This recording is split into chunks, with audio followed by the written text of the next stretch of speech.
새벽 5시 반 도시의 하늘이 아직 완전히 밝지 않은 시간이었습니다. 가로등 불빛이 하나둘 꺼져가고 어둠과 새벽이 교차하는 그 경계선 위에서 한 할머니가 걸어가고 있었습니다. 73세 이정숙 할머니였습니다. 할머니의 발걸음은 느렸습니다. 무릎이 좋지 않아 한 걸음 한 걸음이 조심스러웠지만 그 느린 걸음에는 어떤 확고한 목적이 담겨 있었습니다. 손에는 낡은 보자기에 싼 무언가가 들려 있었고 다른 손에는 작은 등산용 가방이 있었습니다. 거리는 고요했습니다. 간간히 지나가는 청소차의 소리, 일찍 일어난 출근자들의 서두르는 발소리만이 새벽 공기를 가르고 있었습니다. 할머니는 그 모든 소음 속에서도 묵묵히 자신의 길을 걸었습니다. 주름진 손등 위로 새벽의 차가운 공기가 스쳐 지나갔지만 할머니는 개의치 않았습니다. 버스 정류장에 도착했을 때 할머니는 익숙한 동작으로 벤치에 앉았습니다. 매일 같은 시간, 같은 장소였습니다. 정류장 유리에는 할머니의 모습이 희미하게 비쳤습니다. 흰 머리카락을 단정하게 빗어넘긴 모습, 깨끗하게 다린 남색 점퍼, 그리고 그 손에 든 보자기. 모든 것이 어제와 같았고 그제와 같았고 지난 1년 동안 매일 같았습니다. 버스 기사 박종철의 시선. 56번 버스 운전석에 앉은 박종철 기사는 이제 할머니를 보면 자연스럽게 미소를 짓게 되었습니다. 처음 할머니를 본 것은 작년 봄이었습니다. 그때도 새벽 첫 차였고 할머니는 종점까지 가셨습니다. 한두 번이라면 그러려니 했을 텐데 그것이 반복되었습니다. 매일같이 비가 오나 눈이 오나 할머니는 같은 시간에 나타났습니다. 할머니, 오늘도 좋은 아침이네요. 박 기사가 친근하게 인사를 건넸습니다. 할머니는 그저 고개를 끄덕이며 미소를 지었습니다. 말수가 적은 분이셨습니다. 하지만 그 미소에는 깊은 온기가 담겨 있었습니다. 할머니는 교통카드를 찍고 천천히 뒷자리로 향했습니다. 항상 같은 자리, 창가 쪽 4번째 줄이었습니다. 버스가 출발했습니다. 도시는 서서히 깨어나고 있었습니다. 편의점 불이 켜지고 빵집에서 갓 구운 빵 냄새가 퍼져나오고 아파트 단지의 불빛들이 하나둘 켜지기 시작했습니다. 버스는 익숙한 길을 달렸고 할머니는 창밖을 바라보았습니다. 정류장마다 사람들이 올라탔습니다. 출근하는 직장인들, 학교 가는 학생들, 시장에 가는 중년 여성들, 모두가 각자의 목적지를 향해 가고 있었습니다. 그리고 할머니도 마찬가지였습니다. 하지만 아무도 할머니가 어디로 가는지, 왜 매일 그곳에 가는지 알지 못했습니다.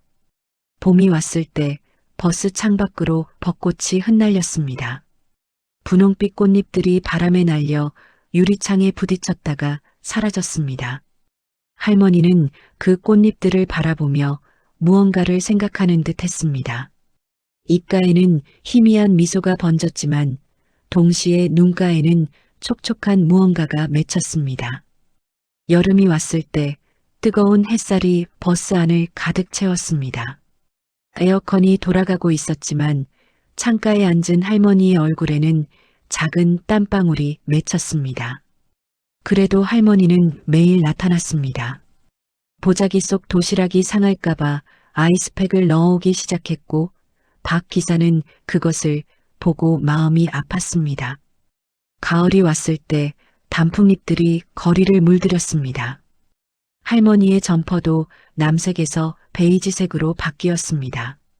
아침 공기가 차가워졌고 할머니의 기침 소리가 가끔 버스 안에 울려 퍼졌습니다. 박 기사는 걱정스러운 눈으로 백미러를 통해 할머니를 바라보았습니다. 겨울이 왔을 때 할머니는 두꺼운 외투를 입고 나타났습니다. 손에는 핫팩을 쥐고 있었고 목에는 낡은 목도리가 둘러져 있었습니다. 눈이 내리던 날도, 영하의 날씨에도 할머니는 멈추지 않았습니다. 그 모습을 보며 승객들은 수군거렸습니다. 저 할머니 매일 저 시간에 타시던데 종점까지 가신대요. 무슨 일이 있으신가 봐. 가족이 없으신가? 사람들의 호기심 어린 시선들. 하지만 할머니는 아무것도 듣지 못한 듯, 아니 들어도 신경 쓰지 않는 듯 창밖만 바라보았습니다. 버스가 종점에 도착하는 것은 대략 오전 6시 30분쯤이었습니다.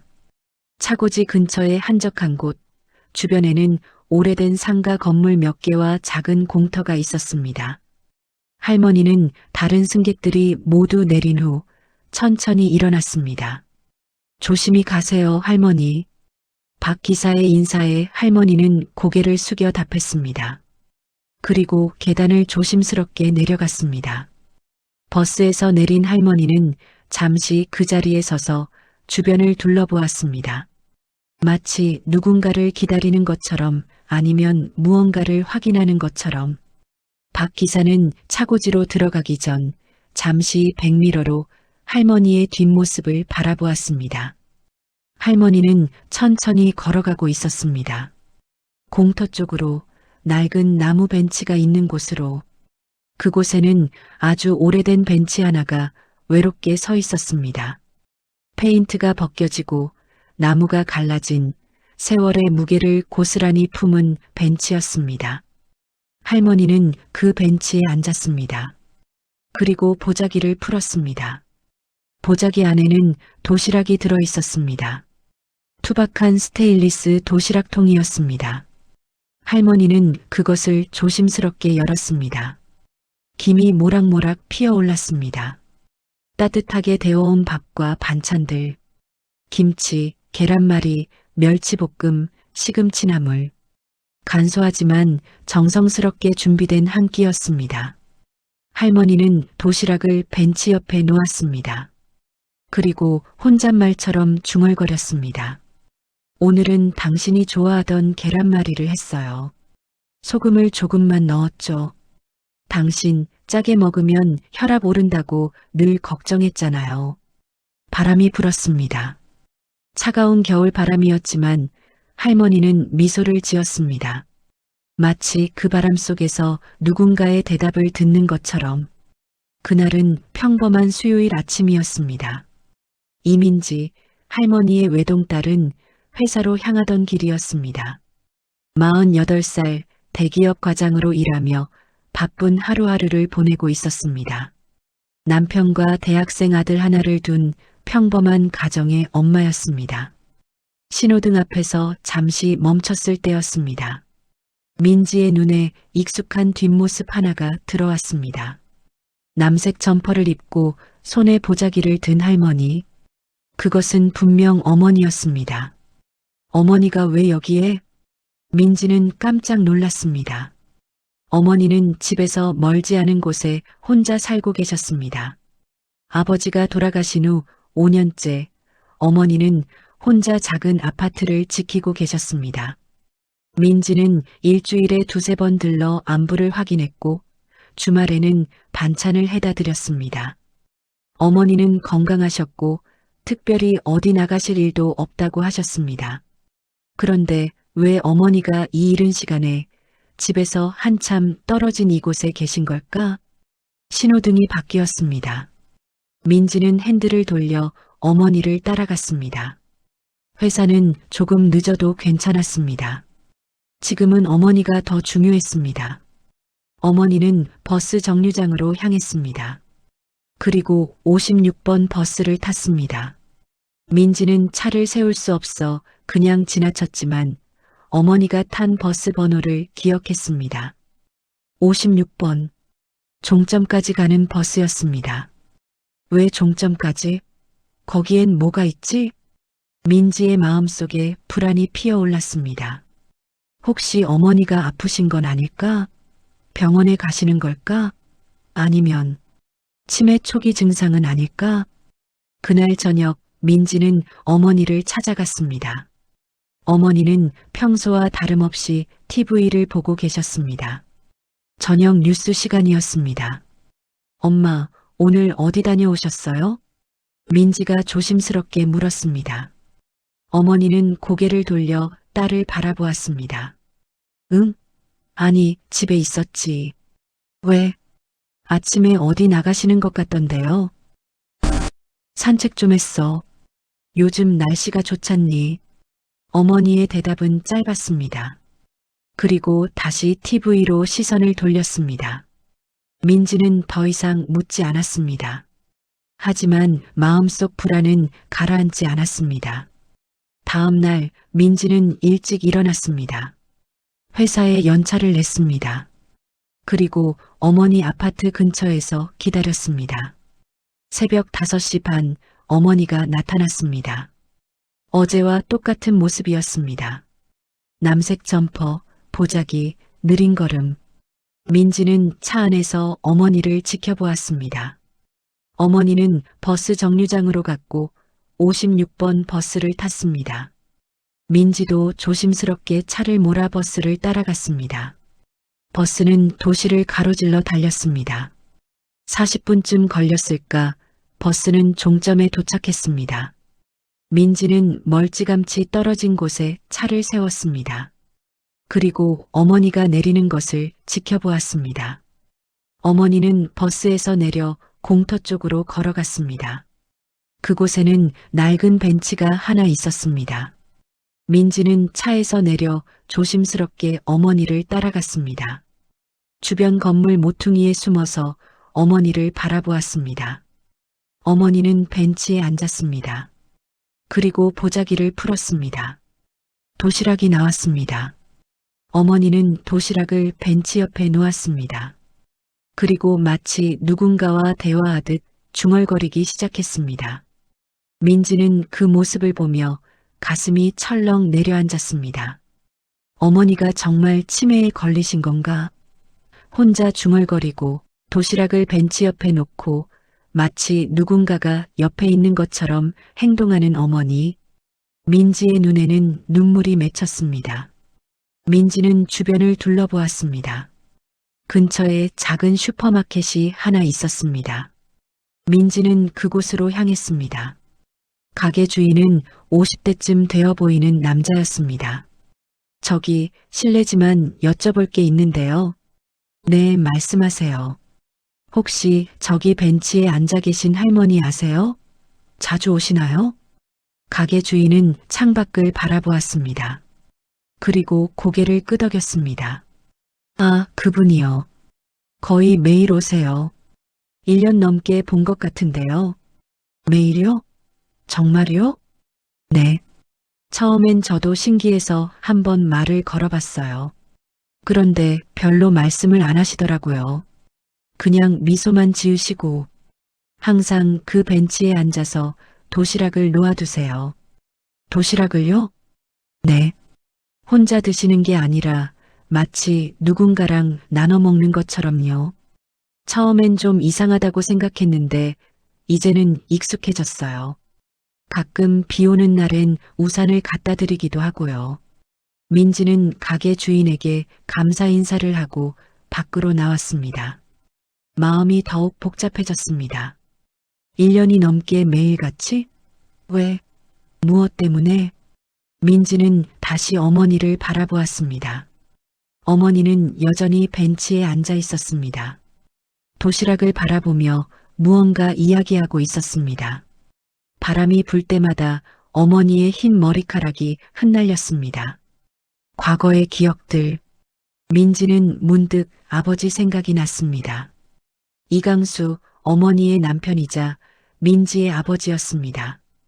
5년 전 갑작스러운 심장마비로 세상을 떠나셨습니다. 73세였습니다. 평생 버스 운전기사로 일하셨던 아버지. 성실하고 과묵했지만 가족을 누구보다 사랑하셨던 분이었습니다. 아버지는 45년간 버스를 몰았습니다. 젊은 시절부터 퇴직할 때까지 아버지의 인생은 버스와 함께였습니다.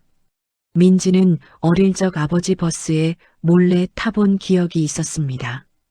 운전석에 앉은 아버지의 뒷모습이 그렇게 크고 든든해 보였습니다. 아버지는 퇴직을 앞두고 계셨습니다.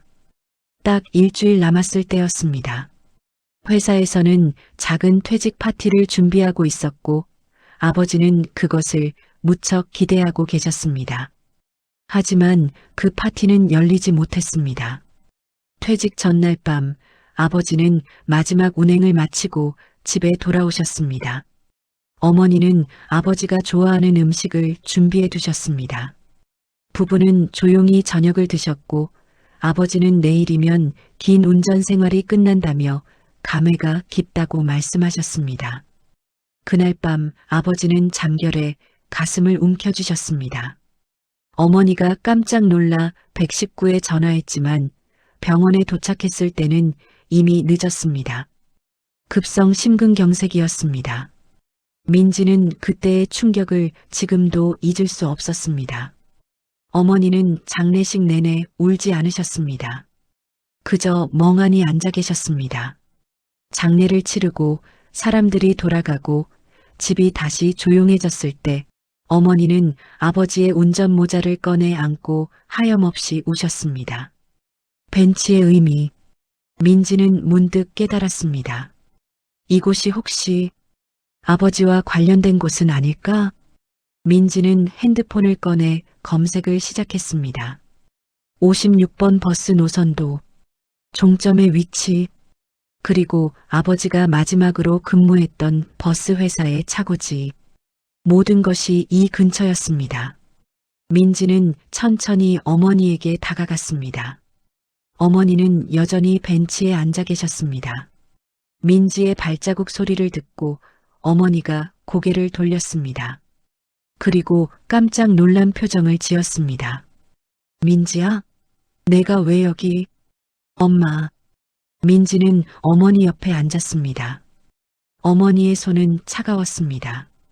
민지는 그 손을 꽉 잡았습니다. 엄마, 매일 여기 오신 거예요? 어머니는 대답하지 않았습니다. 그저 벤치 옆에 도시락을 바라보았습니다. 한참의 침묵이 흘렀습니다. 바람이 불었고 나뭇가지가 흔들렸습니다. 그래. 어머니의 목소리는 작고 떨렸습니다.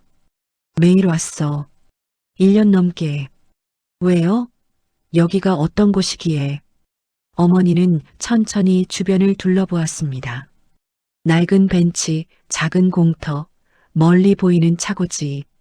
여기가 내 아버지가 마지막으로 버스를 세웠던 곳이야. 민지의 가슴이 먹먹해졌습니다. 아버지가요? 그래. 퇴직 하루 전날 마지막 운행이었어. 내 아버지는 이 종점에 버스를 세우고 내렸대. 그리고 이 벤치에 잠시 앉아서 하늘을 봤다고 하더라. 45년 운전 생활이 내일이면 끝난다고, 감회가 깊다고. 어머니의 목소리가 잠겼습니다. 눈가가 붉어졌습니다. 그게 내 아버지가 이 벤치에 앉았던 마지막이었어. 그날 밤에 어머니는 더 이상 말을 잇지 못했습니다. 민지는 어머니를 끌어안았습니다. 어머니의 어깨가 작게 떨렸습니다. 하늘이 점점 밝아지고 있었습니다. 출근 시간이 다가오면서 주변이 조금씩 시끌벅적해졌습니다. 하지만 벤치에 앉은 두 모녀에게는 세상의 소음이 들리지 않았습니다. 민지는 어머니의 손을 꽉 잡고 있었습니다.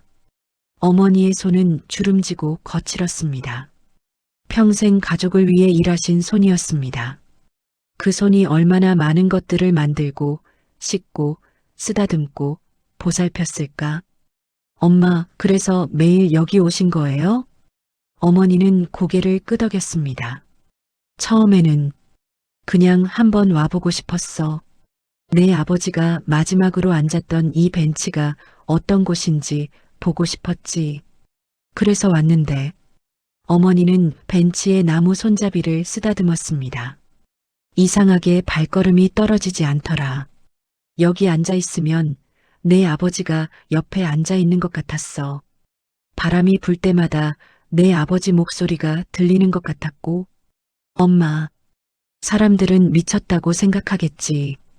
70이 넘은 할머니가 매일 새벽에 버스를 타고 여기 와서 죽은 남편을 위해 도시락을 놓아두고. 나도 알아.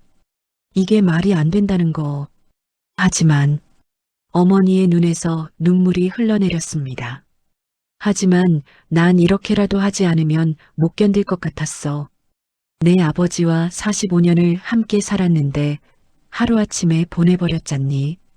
준비할 시간도 없이 마지막 인사도 제대로 못하고. 민지도 울기 시작했습니다. 어머니의 슬픔이 고스란히 전해졌습니다. 그래서 매일 여기 와서 이야기를 했어. 내 아버지가 좋아하던 음식을 만들어서 가져왔고, 계절이 바뀌는 것도 이야기해주고, 민지 내가 잘 지내는 것도 이야기해주고, 손주가 대학에 합격한 것도 이야기해주고. 어머니는 도시락을 바라보았습니다. 오늘은 계란말이를 해왔어. 내 아버지가 제일 좋아하던 반찬이었거든. 소금은 조금만 넣었어. 내 아버지 혈압 때문에 짜게 먹으면 안 된다고 내가 늘 잔소리했잖니. 그런데 이제 와서 생각하니까 그때 좀 더 맛있게 해드릴 걸 그랬어. 건강 걱정한다고 간을 약하게 했는데 정작 심장병으로 가셨으니. 어머니의 목소리가 떨렸습니다. 민지는 어머니의 등을 토닥였습니다. 엄마, 그건 엄마 잘못이 아니에요. 알아. 머리로는 알아. 하지만 가슴이 그걸 받아들이지 못하겠더라. 만약 내가 그날 밤 더 일찍 눈치챘더라면 내 아버지가 가슴을 움켜쥐기 전에 뭔가 이상하다는 걸 알아챘더라면, 아니면 그 전날 건강검진을 더 꼼꼼히 받게 했더라면. 어머니는 두 손으로 얼굴을 감쌌습니다. 후회가 너무 많아. 해주지 못한 것들이 너무 많고 함께하지 못한 시간들이 너무 아깝고. 민지는 아무 말도 할 수 없었습니다. 그저 어머니를 꼭 안아주는 것밖에 할 수 없었습니다. 두 사람은 한참을 그렇게 앉아 있었습니다. 세상은 계속 돌아가고 있었지만 이 벤치 위의 시간만은 멈춘 듯 했습니다. 어머니가 천천히 입을 열었습니다. 마치 오래 묻어두었던 이야기를 꺼내는 것처럼. 내 아버지의 마지막 날을 이야기해 줄게. 넌 그날 일을 자세히 모르잖니. 민지는 고개를 끄덕였습니다. 그날 민지는 출장 중이었습니다. 아버지가 돌아가셨다는 소식을 듣고 급히 돌아왔지만 이미 아버지는 세상을 떠난 뒤였습니다. 그날 아침 내 아버지는 평소보다 일찍 일어나셨어. 오늘이 퇴직 전 마지막 운행이라고 하시면서 왠지 모르게 설레신다고 하셨지. 나는 아침밥을 차려드리면서 이제 편히 쉬실 수 있겠네요 라고 했어. 내 아버지는 웃으시면서 그래도 좀 허전할 것 같아라고 하셨어. 어머니는 그날 아침의 장면을 떠올리는 듯 먼 곳을 바라보았습니다. 아침을 드시고 나가시면서 내 아버지가 뒤돌아보시더라. 그리고 여보, 오늘 저녁엔 내가 뭐 사올까? 라고 물으셨어. 나는 아무거나 좋아요. 그냥 일찍 들어오세요라고 했지. 그게 우리의 마지막 대화였어. 어머니의 목소리가 잠겼습니다. 민지는 어머니의 손을 더욱 꽉 잡았습니다. 내 아버지는 평소처럼 출근하셨어. 회사 동료들이 나중에 이야기해 주더라. 그날 내 아버지가 무척 좋아 보였대. 마지막 운행이라고 하면서 45년간 함께 달려온 버스에게 고맙다고 하셨대. 동료들이 농담 삼아 형님, 버스랑 결혼하셨나요? 라고 하니까 내 아버지가 웃으시면서 그래도 집사람이 제일이지라고 하셨대. 어머니는 눈물을 닦았습니다. 저녁 운행을 마치고 내 아버지는 이곳 종점에 버스를 세우셨어. 그리고 차고지로 들어가기 전에 이 벤치에 잠시 앉으셨대. 함께 근무하던 후배 기사가 나중에 와서 이야기해줬어.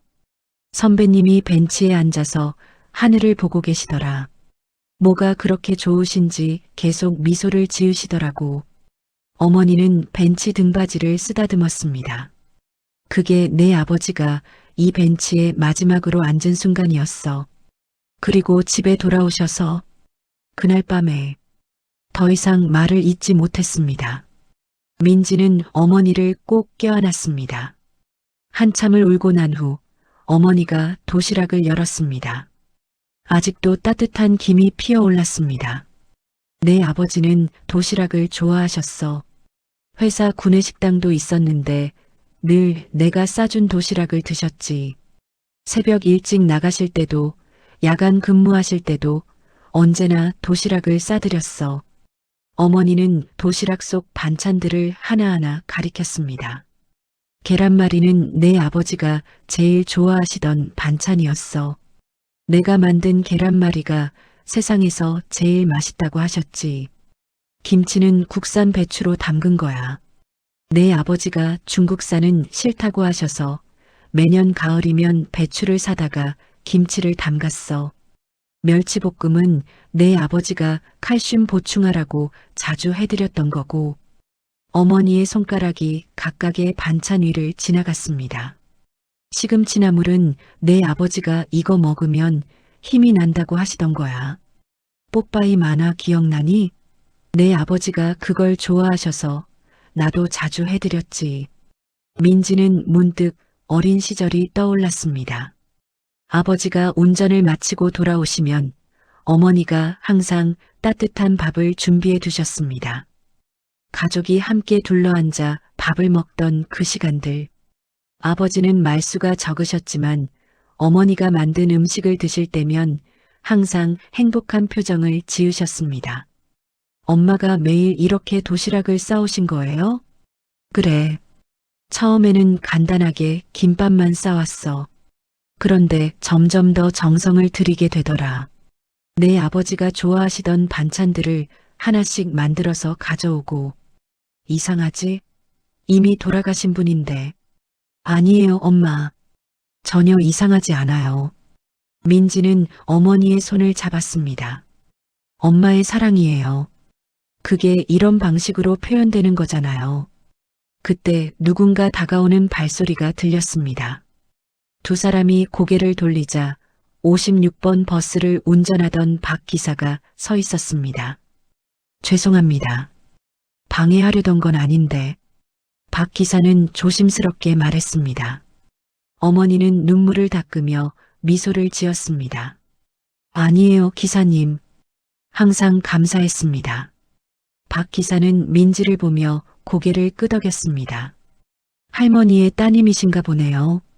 저는 1년 넘게 할머니를 모셔왔습니다.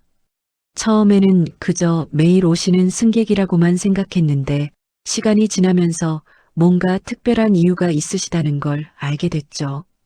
제 어머니가 매일 폐를 끼쳤네요. 민지가 말했습니다. 박 기사는 손을 저었습니다. 아닙니다.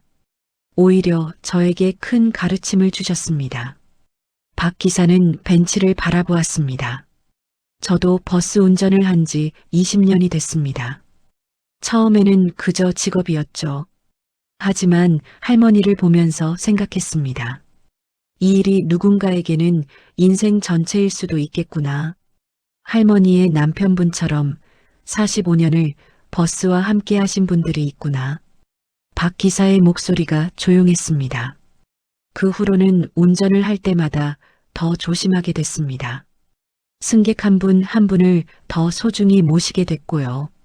할머니께서 가르쳐 주신 겁니다. 사랑이 무엇인지, 기다림이 무엇인지. 어머니는 고개를 숙였습니다. 고맙습니다, 기사님. 제가 더 감사합니다. 그리고 박 기사는 가방에서 무언가를 꺼냈습니다. 낡은 사진 한 장이었습니다. 이건 회사 차고지 벽에 붙어 있던 겁니다. 오래된 기사님들 사진이 걸려 있는데 혹시 할머니 남편분이 아니실까 싶어서 가져왔습니다. 어머니는 떨리는 손으로 사진을 받았습니다. 그것은 30년쯤 전에 찍은 단체 사진이었습니다. 여러 명의 버스 기사들이 버스 앞에서 찍은 사진. 그 가운데 젊은 시절의 아버지가 서 있었습니다. 당신, 어머니의 눈에서 또다시 눈물이 흘러내렸습니다. 민지도 그 사진을 함께 보았습니다. 아버지는 단정한 제복을 입고 활짝 웃고 계셨습니다. 젊고 건강해 보였습니다. 그 시절의 아버지는 이렇게 웃고 계셨구나. 할머니께서 가지고 계세요. 이건 할머니 것입니다. 박 기사는 조용히 인사를 하고 물러났습니다. 어머니는 사진을 가슴에 안았습니다. 오전 시간이 되어 주변이 분주해졌습니다. 출근하는 사람들, 학교 가는 아이들, 시장 보러 가는 주민들, 일상이 흘러가고 있었습니다. 슈퍼마켓 주인이 따뜻한 차 2잔을 들고 나왔습니다. 추우실 텐데 이거라도 드세요. 고맙습니다. 어머니와 민지는 차를 받아들었습니다. 따뜻한 온기가 손에 전해졌습니다. 사실은 저도 할머니가 여기 오시는 이유가 궁금했습니다. 1년 넘게 매일같이 오시니까요. 슈퍼마켓 주인이 말했습니다. 어느 날 용기를 내서 여쭤봤습니다.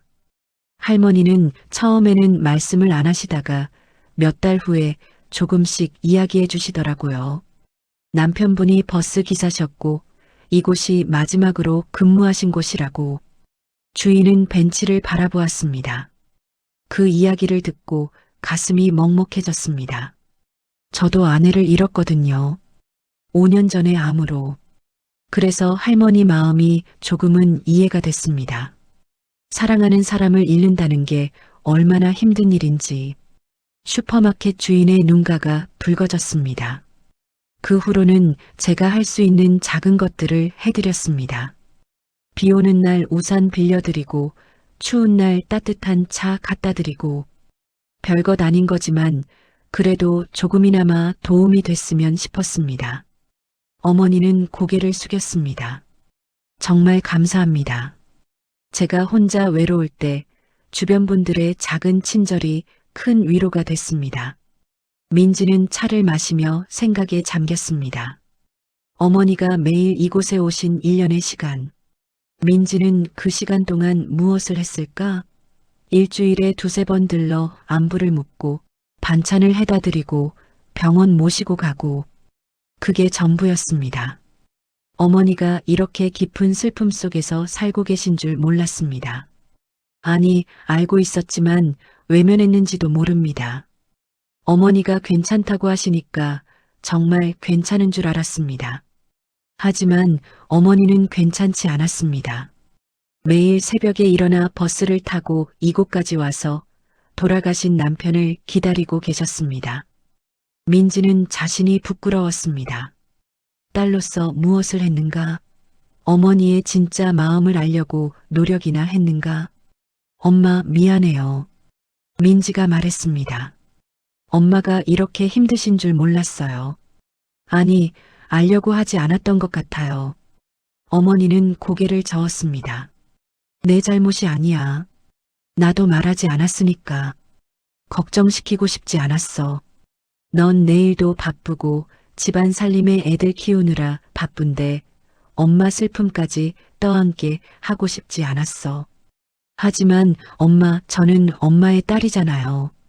엄마가 힘들면 제가 함께 아파해야 하는 거 아니에요? 민지의 목소리가 떨렸습니다. 앞으로는 제가 함께 올게요. 엄마 혼자 이 슬픔을 감당하게 두지 않을게요. 어머니는 도시락을 민지 쪽으로 밀었습니다. 배고프지? 같이 먹자. 엄마, 이건 아버지 드시라고. 괜찮아. 내 아버지도 분명 함께 먹자고 하실 거야. 가족끼리 나눠 먹는 게 제일 맛있다고 늘 말씀하셨잖니. 민지는 젓가락을 들었습니다. 계란말이 한 점을 집어 입에 넣었습니다.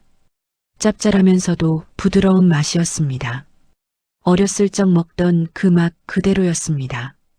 어릴 때 엄마가 소풍 도시락에 계란말이 넣어주셨잖아요. 그때 친구들이 다 부러워했어요. 저만 계란말이가 두툼하고 예쁘다고. 어머니가 미소를 지었습니다. 그래, 기억나네. 넌 계란말이를 참 좋아했지. 내 아버지도 그랬고 두 사람은 조용히 도시락을 나눠 먹었습니다. 김치 한 점, 멸치볶음 한 점, 시금치나물 한 점. 간소한 반찬들이었지만 그 안에는 어머니의 마음이 담겨 있었습니다. 먹는 동안 어머니가 작게 중얼거렸습니다. 여보, 우리 딸이 왔어요. 오랜만에 가족이 함께 밥을 먹네요. 민지는 눈물을 참았습니다. 어머니의 그 작은 중얼거림 속에 담긴 그리움과 사랑이 느껴졌습니다. 도시락을 먹으며 어머니가 옛날 이야기를 시작했습니다. 내 아버지를 처음 만난 게 23살 때였어. 친구 소개로 맞선을 봤지. 내 아버지는 그때 이미 버스 운전을 시작하셨을 때였어. 어머니의 눈빛이 부드러워졌습니다. 첫인상은 솔직히 별로였어. 말수도 적고 표정도 무뚝뚝하고. 하지만 맞선 자리에서 내 아버지가 한 말이 있었어. 저는 평범한 사람입니다. 버스나 모는 사람이고 돈도 많이 못 벌어요. 하지만 제가 사랑하는 사람은 평생 소중히 대할 자신이 있습니다. 그 말에 마음이 갔어. 민지는 아버지의 그런 모습을 상상해 보았습니다. 젊은 시절의 아버지, 어머니에게 청혼하던 그 모습. 결혼하고 나서 내 아버지는 정말 그 약속을 지키셨어. 매일 새벽에 나가서 밤늦게 들어오셨지만 집에 오시면 늘 오늘 힘들지 않았어? 라고 물으셨어. 자기는 하루 종일 운전하느라 힘드셨을 텐데 말이야. 어머니는 먼 곳을 바라보았습니다. 내가 태어났을 때 내 아버지가 얼마나 좋아하셨는지 몰라. 딸이라고 하니까 주변에서 아들 아니어서 아쉽지 않냐고 물어보더라. 그랬더니 내 아버지가 딸이 아들보다 100배 좋습니다라고 하셨어. 정말로. 민지의 눈에 눈물이 고였습니다. 내가 어렸을 때 내 아버지는 쉬는 날이면 항상 너를 데리고 나가셨어. 동물원도 가고 놀이공원도 가고. 지치셔도 내색하지 않으셨지. 내가 행복해하는 모습을 보는 게 제일 좋다고 하셨어. 어머니는 가방에서 작은 상자 하나를 꺼냈습니다. 낡은 목걸이 상자였습니다. 이게 뭐예요? 내 아버지가 돌아가시기 한 달 전에 사신 거야. 어머니는 상자를 열었습니다. 안에는 소박한 목걸이가 들어 있었습니다. 은으로 만든 하트 모양 펜던트였습니다. 퇴직하면 나한테 선물하려고 몰래 사두신 거였어. 내 아버지 서랍을 정리하다가 발견했지. 영수증도 함께 있더라. 내 아버지가 평생 모아둔 돈으로 사신 거야. 어머니는 목걸이를 꺼내 목에 걸었습니다. 처음 발견했을 때는 울고 또 울었어. 이걸 받을 수 없다는 게 너무 슬펐어. 하지만 지금은 이걸 하고 다녀. 내 아버지가 함께 있는 것 같아서. 민지는 어머니의 목에 걸린 목걸이를 바라보았습니다. 소박하지만 따뜻한 아버지의 사랑이 담긴 선물이었습니다. 아버지가 정말 엄마를 사랑하셨네요. 그래. 내 아버지는 말로 표현하는 걸 서툴러 하셨지만 행동으로 보여주셨어. 매일 집에 들어오실 때마다 다녀왔습니다라고. 인사하시고 아침에 나가실 때마다 조심해서 갈게라고 말씀하시고. 그게 우리의 일상이었어. 어머니의 손이 목걸이를 쓰다듬었습니다. 그 일상이 얼마나 소중한 건지 잃고 나서야 알았어. 매일 함께 밥 먹고 잠자리에 들고 아침에 일어나는 그 평범한 일상이 얼마나 큰 행복이었는지. 오전 해가 높이 떠올랐습니다. 벤치 주변으로 햇살이 비쳤습니다. 따뜻한 빛이 두 모녀를 감쌌습니다. 봄에 처음 이곳에 왔을 때가 기억나네. 어머니가 말했습니다. 그때는 벚꽃이 만개했었어. 저기 길 양옆에 벚나무들이 있거든. 꽃잎이 바람에 날려서 이 벤치까지 날아왔어. 마치 내 아버지가 보내는 메시지 같았어. 여보, 봄이 왔어요 라고 말하는 것 같았지. 민지는 주변을 둘러보았습니다.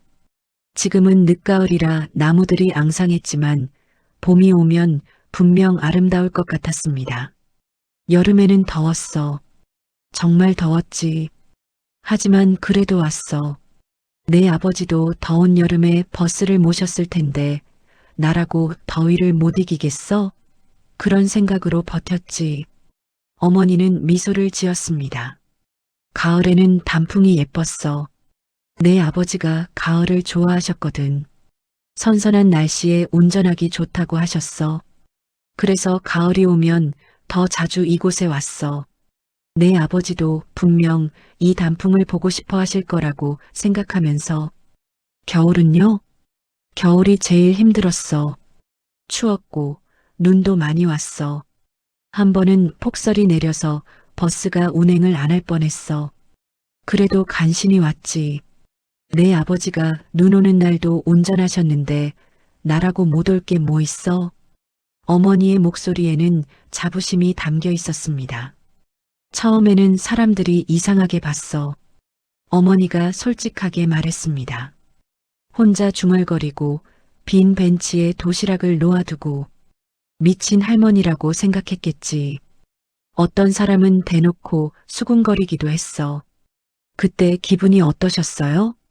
처음에는 신경 쓰였지. 하지만 점점 개의치 않게 됐어. 남들이 뭐라고 하든 이게 내가 내 아버지를 사랑하는 방식이니까. 누구도 뭐라고 할 권리가 없어. 어머니의 목소리는 확고했습니다.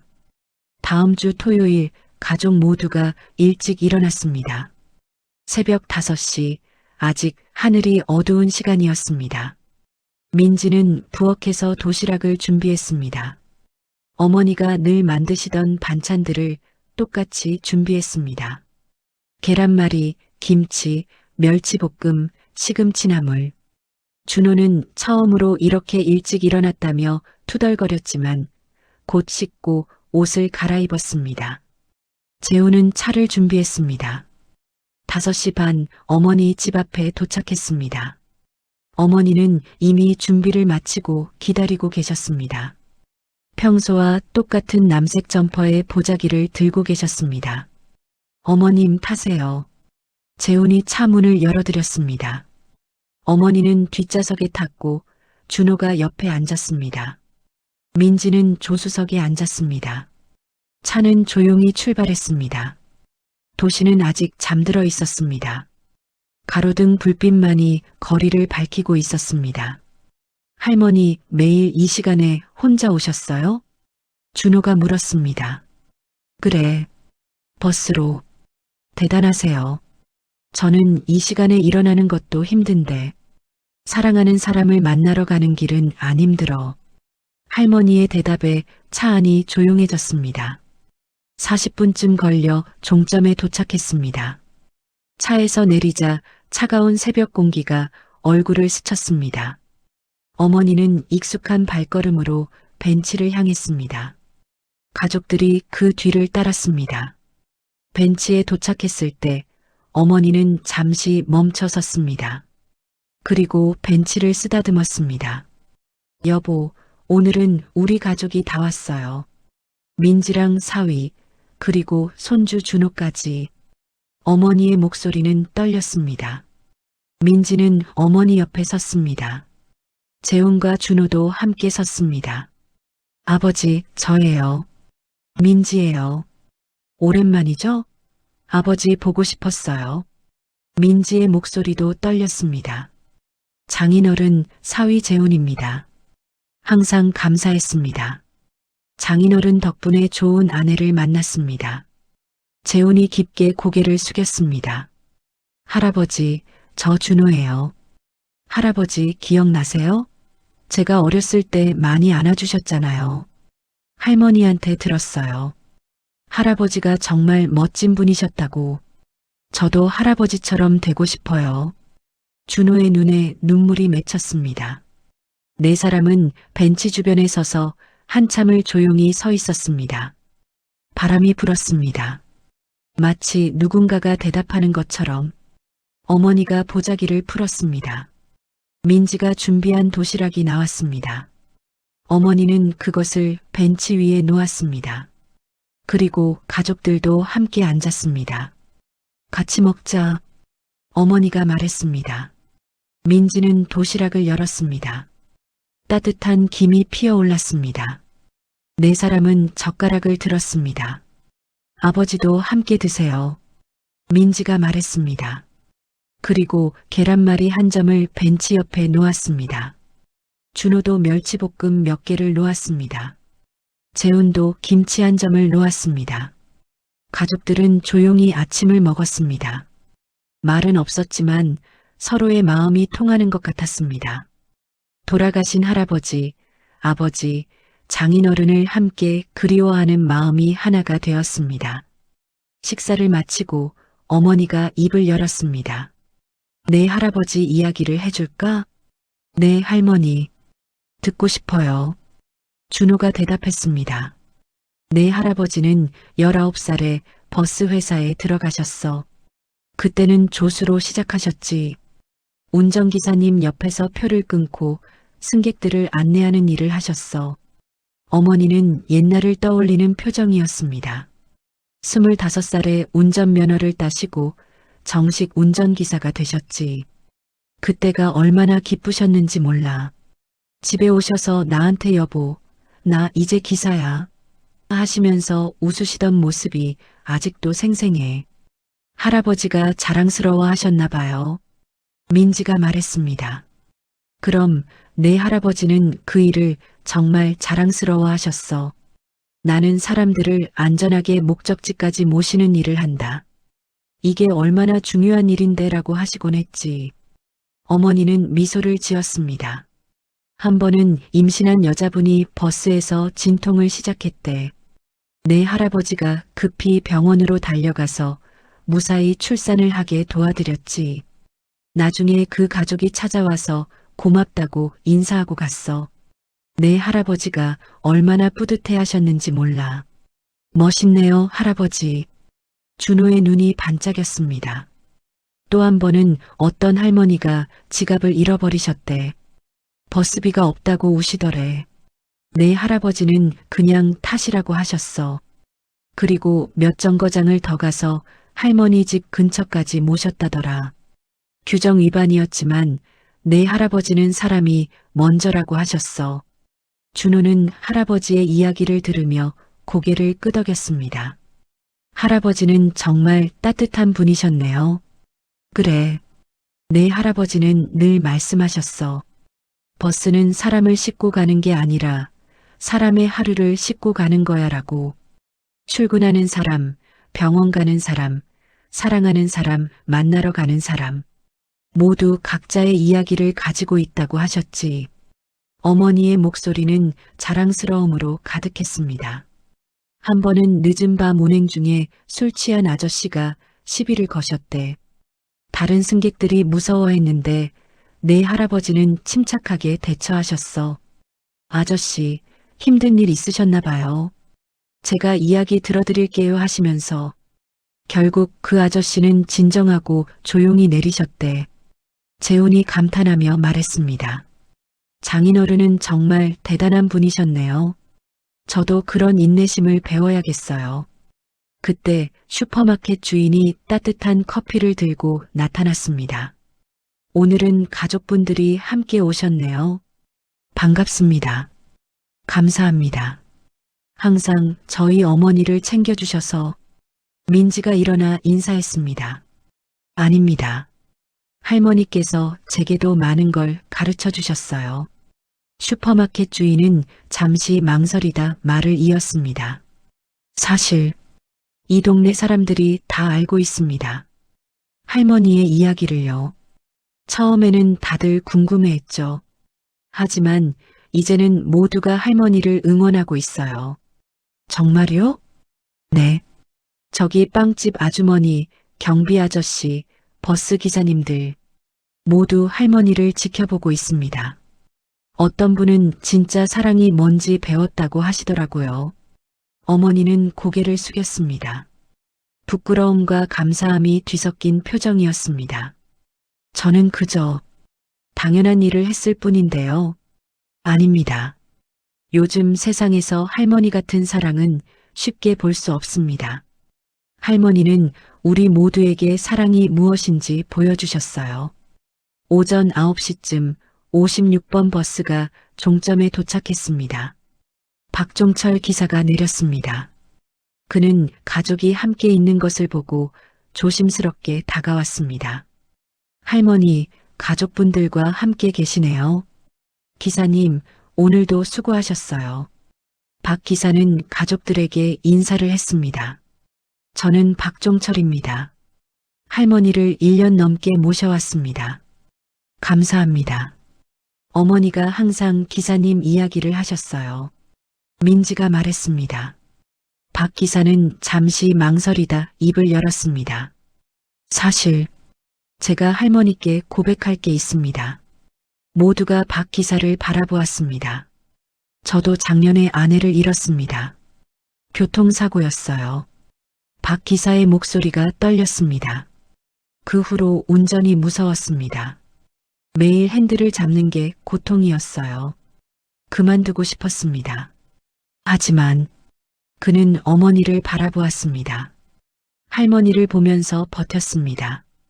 할머니가 매일 새벽에 버스를 타고 오시는 모습, 비가 오나 눈이 오나 한 번도 빠지지 않으시는 모습, 그걸 보면서 생각했습니다. 나도 할 수 있다. 나도 계속 살아가야 한다고. 어머니는 놀란 표정이었습니다. 제가 그럼? 네. 할머니는 제게 용기를 주셨습니다.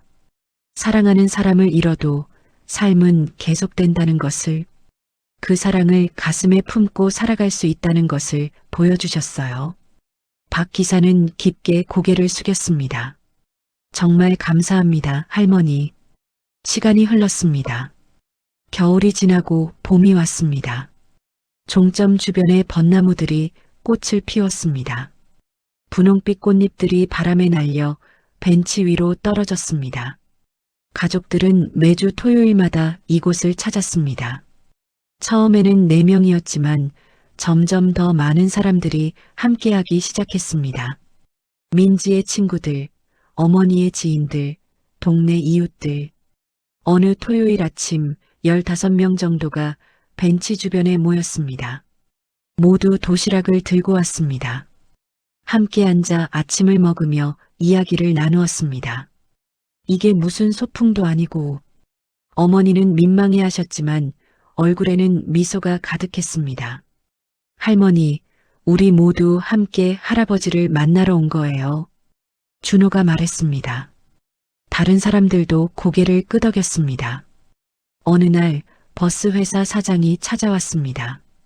50대 중반의 신사였습니다. 이정숙 할머니시죠? 네, 그런데요. 저는 56번 버스를 운영하는 회사 사장 김태수입니다. 할머니 이야기를 들었습니다. 사장은 정중하게 인사했습니다.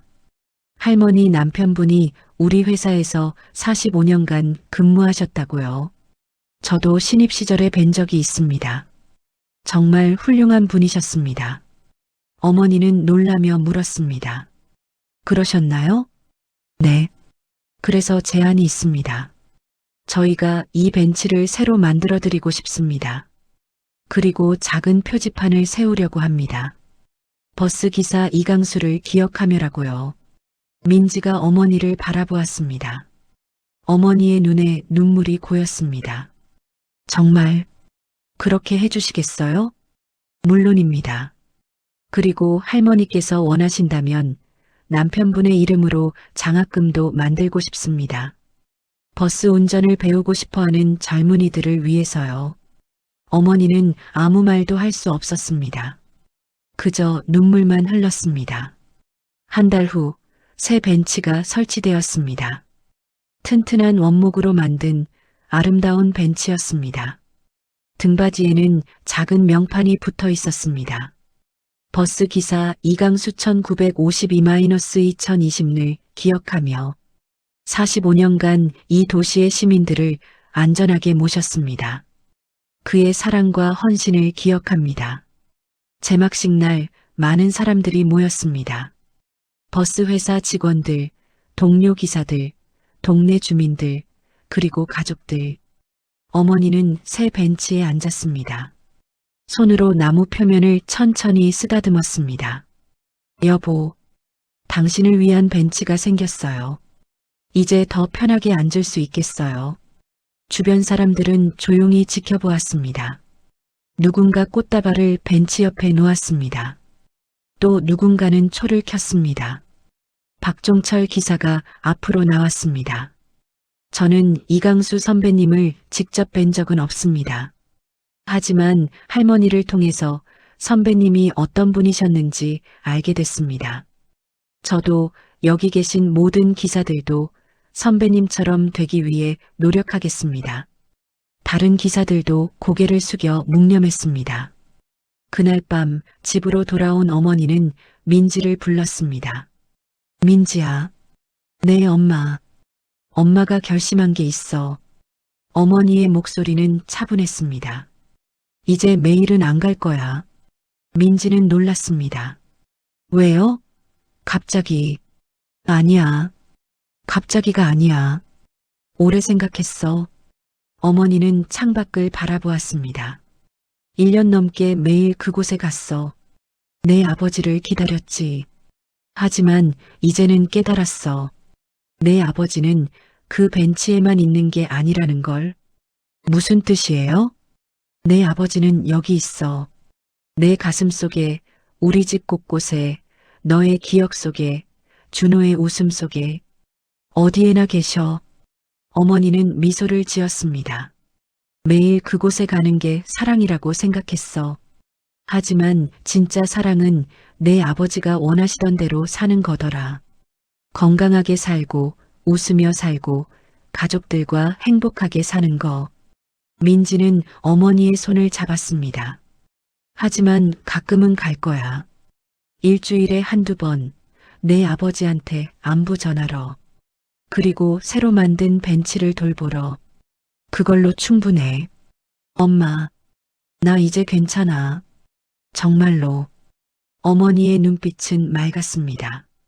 오랜 슬픔을 견뎌낸 사람만이 가질 수 있는 평온함이 있었습니다. 여름이 왔습니다. 벤치 주변에 작은 화단이 만들어졌습니다. 동네 주민들이 자발적으로 꽃을 심었습니다. 해바라기, 코스모스, 장미, 형형색색의 꽃들이 벤치를 둘러쌌습니다. 어머니는 일주일에 2번 정도 그곳을 찾았습니다.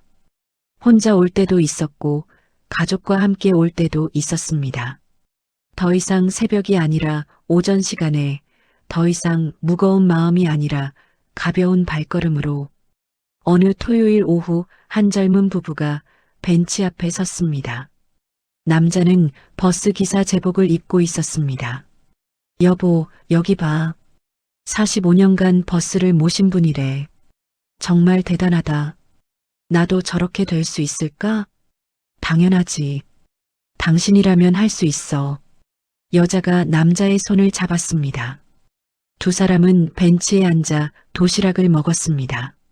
멀리서 그 모습을 지켜보던 어머니는 미소를 지었습니다. 여보, 보세요. 당신의 이야기가 계속되고 있어요. 당신의 헌신이 다른 사람들에게 영감을 주고 있어요. 준호는 그 후로 달라졌습니다.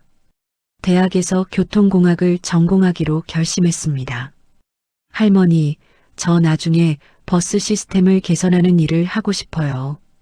할아버지처럼 사람들을 위해 일하고 싶어요. 그래, 좋은 생각이야. 어머니는 손주의 머리를 쓰다듬었습니다. 내 할아버지도 분명 기뻐하실 거야. 준호는 학교 과제로 할아버지의 이야기를 영상으로 만들었습니다. 할머니와의 인터뷰, 박종철 기사와 다른 사람들의 증언, 벤치의 사계절 모습을 담았습니다. 영상은 학교에서 큰 반응을 얻었습니다. 교수님은 진짜 사랑이 무엇인지 보여준 작품이라고 평가했습니다. 그 영상은 인터넷에 올라가 수많은 사람들에게 감동을 주었습니다. 가을이 왔습니다. 단풍이 물들고 선선한 바람이 불었습니다. 어머니는 벤치에 앉아 편지를 썼습니다. 여보, 당신이 떠난 지 1년 반이 됐어요. 처음에는 하루하루가 지옥 같았어요. 당신 없는 세상에서 어떻게 살아야 할지 몰랐죠. 그래서 매일 이곳에 왔어요. 당신이 마지막으로 섰던 이곳에서 당신을 기다렸어요. 미련이라고 할 수도 있겠죠. 하지만 그게 제가 당신을 사랑하는 방식이었어요. 지금은 조금 달라졌어요. 여전히 당신이 보고 싶고 그리워요.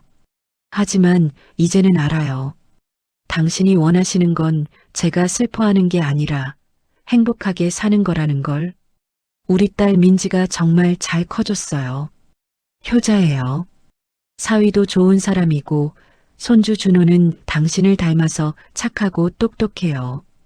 당신이 남기신 사랑이 이렇게 많은 사람들에게 전해지고 있어요.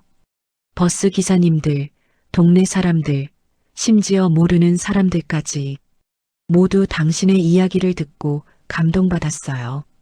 당신은 정말 멋진 사람이었어요. 저는 당신과 함께한 50년이 자랑스러워요. 이제 저는 조금 덜 올 거예요. 매일은 아니고 가끔씩. 그래도 괜찮죠? 당신은 제 가슴 속에 항상 계시니까. 사랑해요, 여보. 평생 사랑했고 앞으로도 영원히 사랑할 거예요. 당신의 아내 정숙이가. 어머니는 편지를 접어 작은 방수 케이스에 넣었습니다. 그리고 벤치 아래 작은 보관함에 넣었습니다. 다른 사람들도 자신의 사연을 적어 넣을 수 있도록 만들어진 보관함이었습니다. 겨울이 왔습니다. 첫눈이 내리던 날 어머니는 두꺼운 외투를 입고 벤치를 찾았습니다. 눈이 소복이 쌓인 벤치를 천으로 닦았습니다. 여보, 겨울이 왔어요. 당신이 싫어하던 추운 날씨네요. 어머니는 벤치에 앉아 주변을 둘러보았습니다. 하얀 눈으로 뒤덮인 세상, 고요하고 평화로웠습니다. 저는 이제 괜찮아요. 당신 없이도 살 수 있어요. 물론 외롭긴 하지만 혼자가 아니에요. 우리 가족이 있고 좋은 사람들이 있어요. 어머니는 하늘을 올려다보았습니다.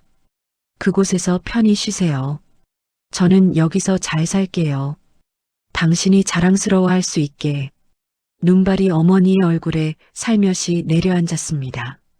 어머니는 눈을 감았습니다.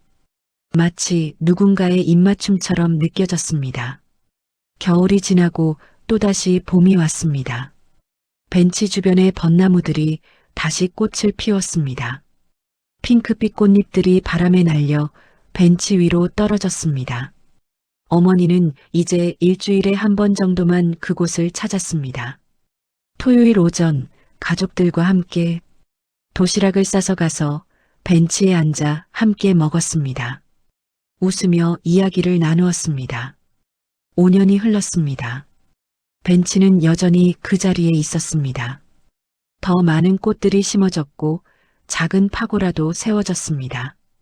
이제 이곳은 동네의 명소가 되었습니다. 사랑의 벤치라고 불리게 된 이곳에는 매일 많은 사람들이 찾아왔습니다. 연인들, 부부들, 가족들 모두 이곳에 앉아 사진을 찍고 사랑을 약속했습니다. 어머니는 78살이 되었습니다. 여전히 건강하셨고 여전히 그곳을 찾았습니다. 이제는 혼자 오시는 날도 많았습니다. 어느 봄날 오후 어머니는 벤치에 앉아 책을 읽고 있었습니다. 그때 한 젊은 여자가 다가왔습니다. 실례합니다. 혹시 이정숙 할머니시죠? 네, 그런데요. 저는 인터넷 영상을 보고 왔어요. 할머니와 할아버지의 이야기요. 여자는 수줍게 웃었습니다. 저도 최근에 약혼했어요. 그런데 불안했어요. 정말 평생 이 사람과 함께할 수 있을까? 우리 사랑이 계속될 수 있을까? 그런데 할머니 이야기를 보고 깨달았어요. 진짜 사랑이 무엇인지. 어머니는 여자의 손을 잡았습니다. 사랑은 쉬운 게 아니에요. 매일 선택하는 거예요. 상대방을 존중하고 배려하고 감사하는 거죠. 그렇게 하루하루 쌓아가는 거예요. 제가 할 수 있을까요? 당연하죠. 사랑하는 마음이 있으면 할 수 있어요. 여자는 눈물을 닦으며 인사했습니다. 감사합니다, 할머니. 할머니 덕분에 용기가 났어요. 해질녘 어머니는 혼자 벤치에 앉아 있었습니다. 석양이 하늘을 붉게 물들였습니다. 아름다운 저녁이었습니다. 어머니는 가방에서 작은 액자를 꺼냈습니다. 결혼식 날 찍은 사진이었습니다. 젊은 시절의 두 사람이 행복하게 웃고 있었습니다. 여보, 우리 참 예뻤죠? 어머니는 사진을 쓰다듬었습니다. 당신을 만난 건 제 인생 최고의 행운이었어요. 힘들 때도 있었지만 행복한 순간이 훨씬 더 많았어요. 바람이 불었습니다. 부드럽고 따뜻한 바람이었습니다. 이제 저도 곧 당신을 만나러 갈 거예요. 아직은 아니지만 언젠가는. 그때까지 기다려주세요. 어머니는 미소를 지었습니다. 그동안 여기서 잘 살게요. 당신이 사랑했던 이 세상에서 당신이 남겨준 사랑을 나누며 56번 버스가 종점에 도착했습니다. 박종철 기사가 내려서 어머니에게 손을 흔들었습니다. 어머니도 손을 흔들어 답했습니다. 해가 지고 가로등이 켜졌습니다. 벤치 주변의 작은 조명들도 하나둘 켜지기 시작했습니다. 벤치는 부드러운 빛에 감싸였습니다. 어머니는 천천히 일어났습니다. 벤치를 한 번 더 쓰다듬고 조용히 인사했습니다. 안녕히 계세요, 여보. 다음 주에 또 올게요. 어머니의 뒷모습이 천천히 멀어졌습니다. 느리지만 확실한 걸음이었습니다. 더 이상 슬픔에 짓눌린 걸음이 아니었습니다. 사랑을 가슴에 품고 살아가는 사람의 걸음이었습니다. 벤치는 그 자리에 남았습니다. 앞으로도 계속 그 자리에 있을 것입니다. 사랑하는 사람을 기억하는 사람들을 위해, 사랑의 의미를 배우고 싶은 사람들을 위해. 바람이 불었습니다. 벚꽃잎 하나가 벤치 위에 살며시 내려앉았습니다. 마치 누군가의 작은 인사처럼. 그 자리를 지켰던 건 미련이 아니라 사랑이었습니다. 매일 새벽 버스를 타고 도시락을 들고 그곳을 찾았던 할머니. 그것은 놓아보내지 못해서가 아니었습니다. 다른 방식으로 사랑하기로 선택한 것이었습니다. 사랑하는 사람을 잃는 것은 끝이 아닙니다. 그 사랑을 가슴에 품고 살아가는 새로운 시작입니다. 73세 할머니가 매일 버스 종점에서 내렸던 이유. 그것은 45년을 함께한 남편에게 전하는 오늘도 내일도 영원히 변하지 않을 사랑의 고백이었습니다.